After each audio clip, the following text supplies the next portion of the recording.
Hello everyone, I am Dr. Ankit Parakh and I am a consultant in pediatric respiratory medicine, sleep and allergic disorders, and I work as Children's Chest Clinic, New Delhi. In this video, we'll talk about a very common problem which is called as wet cough. Now children can have cough all the time. Sometimes this cough appears dry, but sometimes this cough appears wet, which means that when children cough, they have sounds in their lungs by which parents can recognize that there is mucus inside the airways. Now, in addition, older children can cough up and bring out the phlegm which is there inside the airways.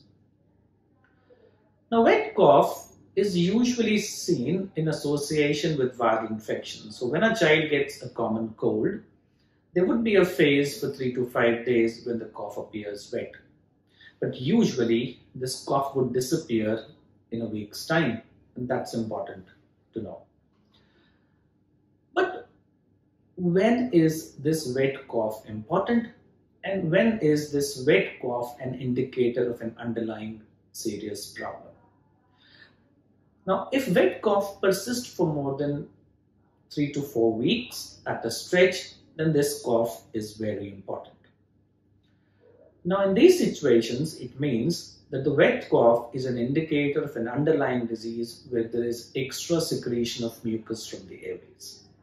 These disorders could be problems like cystic fibrosis, problems like primary ciliary dyskinesia, problems like bacterial bronchitis, which can later on to problems like bronchiectasis, and some children with problems with immunity or immunodeficiency can present with wet cough. So if a child doesn't seem to be clearing off the cough in the usual time of around 2 weeks or so, it is important to understand that this child needs to be seen by a pulmonologist to understand that is this wet cough an underlying manifestation of a serious disease. So for more information, you can log on to our website ankitparakh.com.